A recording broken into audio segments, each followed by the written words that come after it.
నమస్తే, welcome to Suman TV. నేను గిరిజ. ఇవాళ మనతో పాటు ప్రముఖ జ్యోతిష పండితులు డాక్టర్ గుండెపూడి శివసుధీర్ శర్మ గురుగారు ఉన్నారు. వారితో మాట్లాడి మనకున్నటువంటి ధర్మ సందేహాలను నివృత్తి చేసుకునే ప్రయత్నం చేసిద్దాం. గురువుగారు నమస్కారం. శ్రీమాత్రే నమః. శ్రీ గురుభ్యో నమః.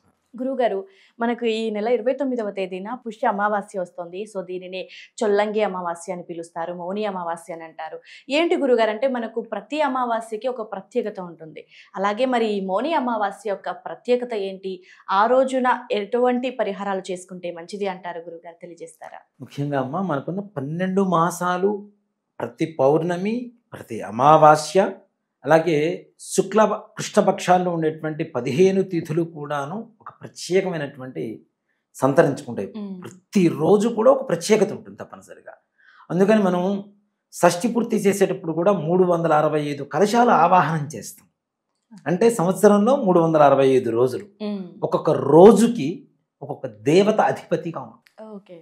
వారాలకి, నక్షత్రాలకి, సంవత్సరాలకి, నవగ్రహాలకి, ఉపగ్రహాలకి, ఆయనాలకి, ఋతువులకి, పక్షాలకి, తిథులకి అన్నిటికీ కూడాను ఒక్కొక్క దేవత అధిపతిగా వ్యవహరిస్తూ ఉంటారు.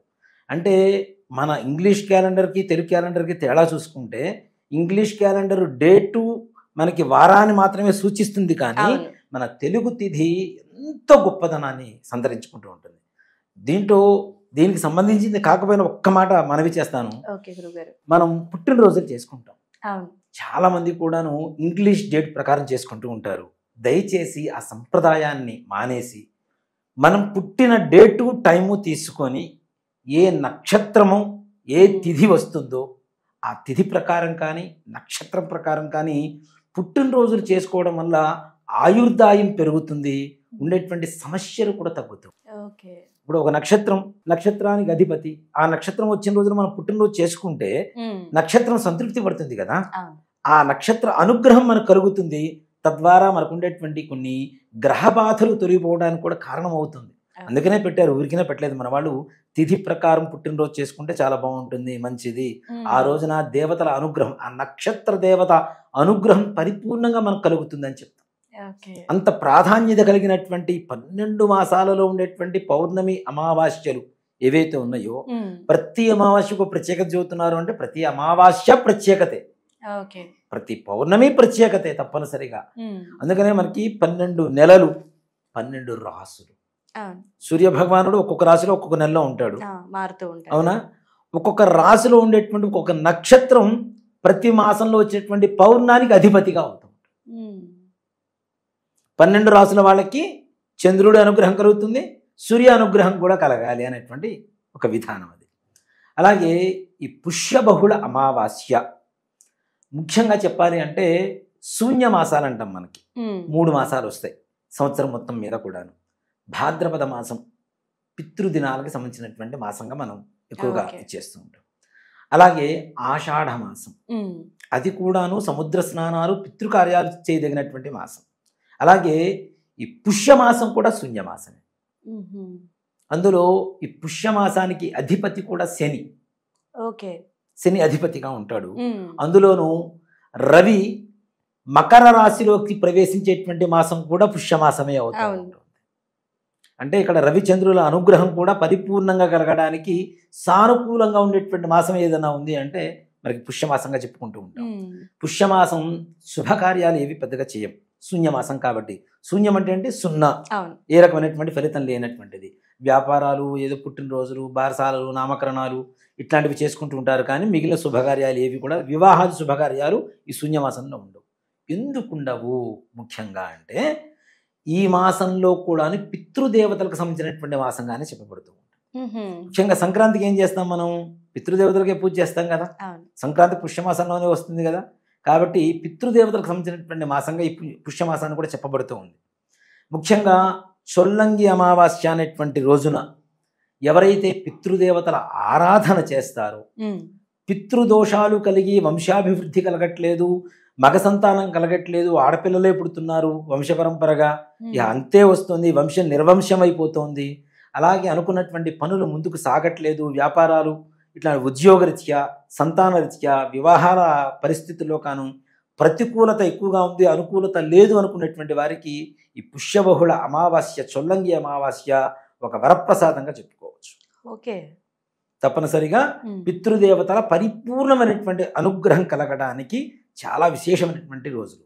కొన్ని ప్రాంతాలలో మాత్రమే సంక్రాంతికి పితృదేవతలకి పూజ చేయడం లేదా తర్పణాలు వదలటం, ఆయా దానాలు ఇవ్వడం అనేది కొన్ని ప్రాంతాచారాన్ని బట్టి మాత్రమే చేస్తున్నారు. కానీ పుష్యబహుళ అమావాస్య ఏదైతే చొల్లంగి అమావాస్య, మౌని అమావాస్య అని పిలుస్తున్నామో, ఈ అమావాస్యకి నిజంగా చెప్పాలి అంటే ఆదిత్యాది నవగ్రహాల పరిపూర్ణమైనటువంటి అనుగ్రహ కృపాకటాక్ష వీక్షణలు కలగడానికి సంపూర్ణ అవకాశంగా ఉండేటువంటి రోజు ఈ మౌని అమావాస్య, చొల్లంగి అమావాస్య అని పిలుచుకునేటువంటి పుష్యబహుళ అమావాస్య. దీంట్లో మౌని అమావాస్య అనేటువంటి పేరుతో మనం చూసుకుంటే ముఖ్యంగా శనీశ్వర ఏదైతే ప్రభావం మన మీద ఎక్కువగా ఉంటుందో, దీంట్లో కూడా ముఖ్యంగా చూడండి, రాబోయే రోజుల్లో మేషరాశికి ఏళ్ళనాటి శని రాబోతోంది. అలాగే సింహరాశికి అష్టమ శని కాబోతోంది. ఆల్రెడీ ప్రస్తుతానికి కర్కాటక రాశికి అష్టమ స్థానంలో శని ఉన్నాడు, వృశ్చిక రాశికి అర్ధాష్టమ స్థానంలో ఉన్నాడు. రాబోయే రోజుల్లో ధనుస్సు రాశికి అర్ధాష్టమ స్థానంలోకి శని రాబోతున్నాడు. ముందుగా ఇప్పుడున్నటువంటి పరిస్థితుల్లో మకర, కుంభ, మీన రాశులకి ఏళ్ళనాటి శని జరుగుతూనే ఉంది.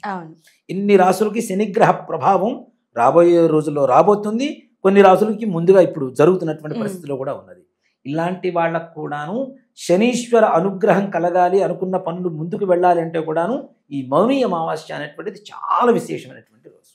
అయితే గురుగారు, మరి అన్ని రకాల సమస్యలకి కూడా అమావాస్య లేదంటే పౌర్ణమి రోజున వివిధ రకాలైనటువంటి పరిహారాలని పాటిస్తూ ఉంటారు.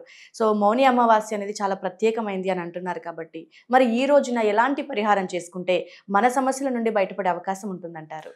ముఖ్యంగా ప్రతి అమావాస్య కూడా పితృతర్పణం చేయాలి అనేటువంటిది శాస్త్రం. కనీసం ముఖ్యమైనటువంటి అతి పవిత్రమైనటువంటి రోజుల్లో పితృదేవతలకి ప్రీతికరమైనటువంటి కొన్ని మాస అంటే అమావాస్య అంటేనే ఇష్టం, అలాంటిది ప్రీతికరమైనటువంటి మాసానికి వచ్చినటువంటి అమావాస్య ఇంకా విశిష్టత చేకూరి ఉంటుంది. కాబట్టి ఇలాంటి రోజున పితృతర్పణాలు చేయడం అనేది ముఖ్యంగా చేయవలసినటువంటి పని. అది పురోహితుల ద్వారా చేసుకుంటారా, చేతనేది మన సొంతగా చేసుకోవటమా? ఇప్పుడు కొత్తగా మన యూట్యూబ్ వాటిలో కూడా వాటి విధానాలు కూడా చక్కగా చెప్పబడుతూ ఉన్నాయి.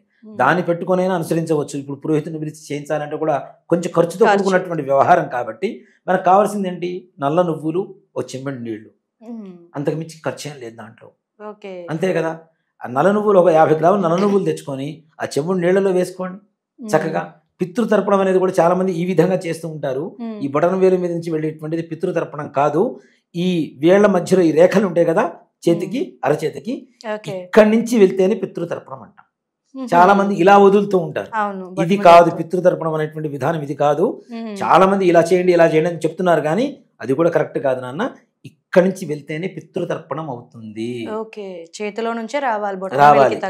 ఈ రేఖలు ఉంటాయి కదా, ఈ రేఖల మీద నుంచి ఇట్లా వదలాలి.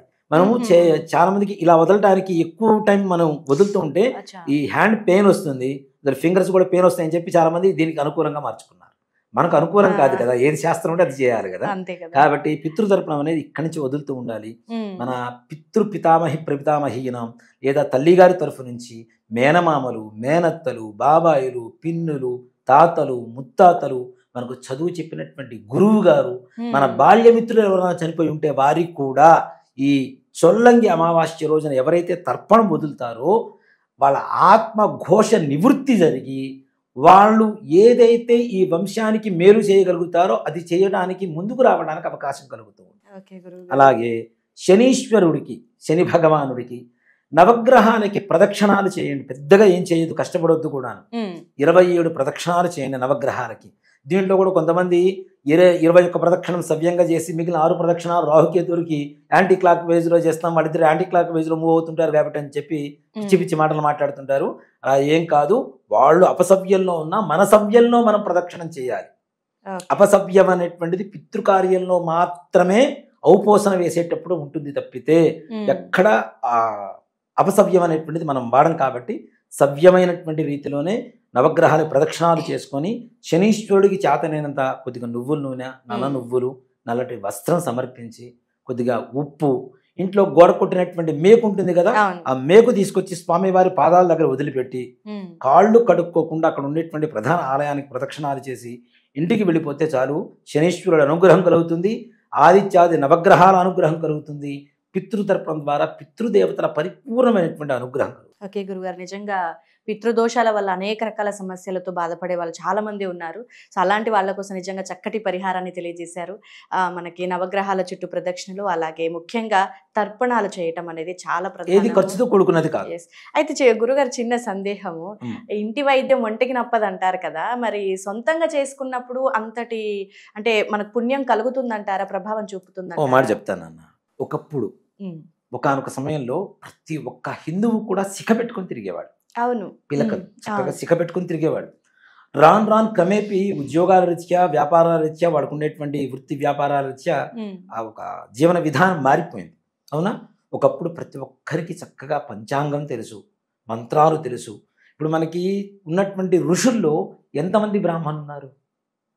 కొంతమందే కదా. అవును. అవునా? బ్రాహ్మణ ఇతరులు ఋషులుగా మనం పూజిస్తున్నామా లేదా? అవునా? వాల్మీకి మహాముని అంటున్నాం కదా, వాల్మీకి మహాముని అంటున్నాం కదా, ఆయన బ్రాహ్మణ కాదు కదా? కాదు కాదు. మరి ఆయన ఇచ్చినటువంటి రామాయణాన్ని మన జీవన విధానానికి వాడుకుంటున్నాం మనం అవును కదా.